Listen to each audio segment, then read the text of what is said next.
The battle between the hero and the Demon King has begun. The Demon King yells at the hero that if he doesn't stop him now, it will be the end of the world. And then, the action starts. The Demon King throws a meteorite, but the hero destroys it with a rock. They fight until they are tired and end up stabbing each other. They both fall, but the hero is happy.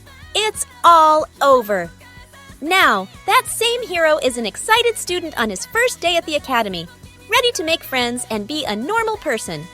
Inside the academy, Blade is focused on making friends, greeting as many as he can. A group of students watches him, commenting that he is a peculiar guy and that he could be a transfer student. Blade introduces himself with a smile and quickly makes friends with 4 people. He thinks about how quickly he could get to having 100 friends if he keeps this up. Suddenly, a girl interrupts, reprimanding them for the commotion in the lobby and reminding them that they are in the prestigious Rosewood Academy. A classmate whispers to him that the woman is Ernest Flaming, the best of the academy, nicknamed the Empress. There he finds out that the academy only admits those who aspire to be heroes. Although this does not seem to matter to him, he mentions that he needs to go to the principal's office. Ernest guides Blade to the office, and the principal invites them in. The principal of the academy is none other than the king himself, and it is clear that he is someone important. The girl accompanying Blade is dumbfounded when she sees him and asks the king what he is doing there. Blade, as if nothing, greets the king, and the girl does not understand what is going on. The king laughs and tells the girl that he knows all about her excellent record. She acts modestly and, still surprised, asks him if he will be the principal from now on. The king tells her yes. The girl can't believe that the king is going to be her teacher, but the king wants to talk to Blade alone and asks her to leave. The girl leaves, upset and confused. Why does the king pay so much attention to Blade? The boy, meanwhile, asks the king why he is there. The king tells him his plan. He wants Blade to regain his hero powers. Blade insists that he only wants to be a normal boy, but the king tells him that the talented students at the academy will help him. And he also mentions that he plans to change a lot of things in the curriculum.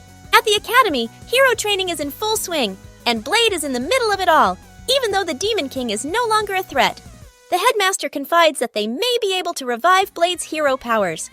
During practice, Ernest, the girl, is shocked to see Blade in the advanced class. He explains that he just passed the lowest level exam, but Ernest doesn't believe him. She accuses him of cheating and being mediocre. Blade refuses to be intimidated. He is there to make friends and prove his worth. After introducing herself, Ernest challenges Blade to a test, and the teacher, albeit reluctantly, agrees after a menacing look from the girl. The test involves cutting through enchanted armor.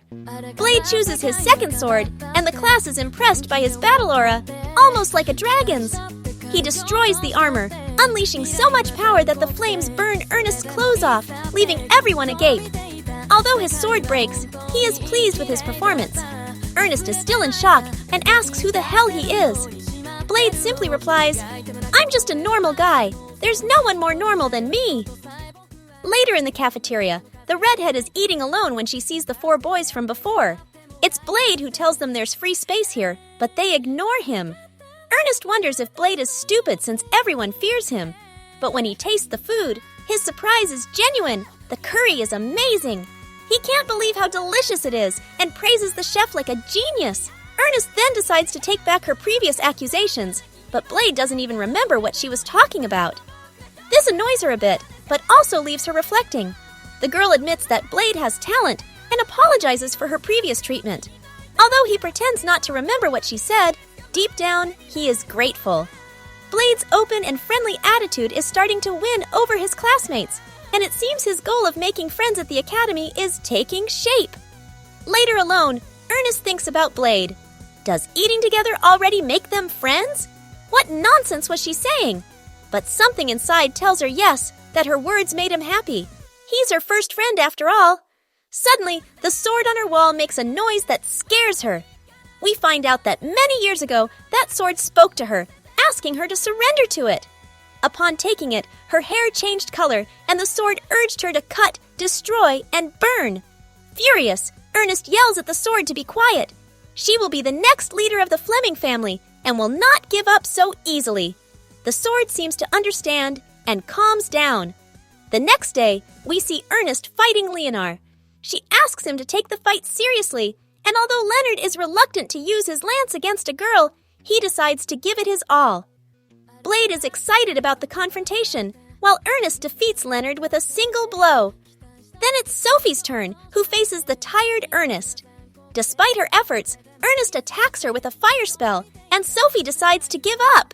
Now it's Blade's turn to fight, and although he's unsure, Ernest assures him it's okay. However, in the middle of the fight, something goes wrong with Ernest, and Blade quickly takes her to the infirmary.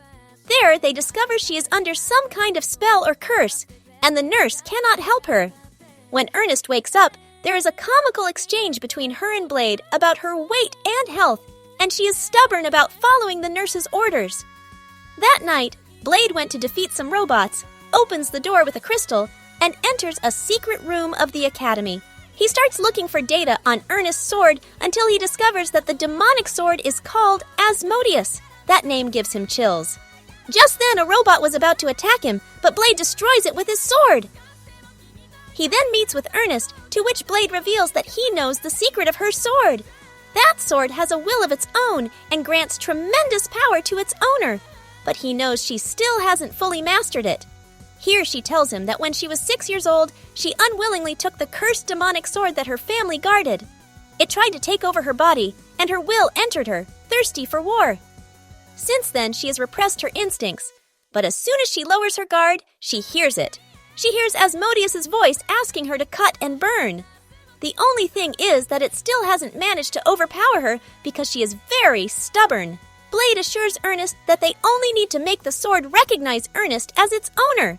Although there are risks, like the birth of a demon, Blade promises to defeat it if that happens. That night, Ernest points her sword at the sky, invoking the demonic sword Asmodeus.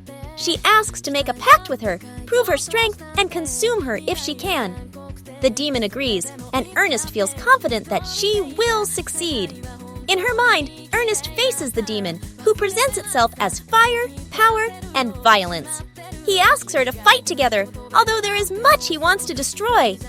Ernest stops him, determined to fight for her pride and her name. She clashes her sword against the demon, creating a massive explosion. The flame fades away, and Blade runs to catch her. The fusion has been successful. Ernest changes, her attitude becomes friendlier, and her appearance impresses everyone. She wonders if she looks weird, but they assure her she looks amazing.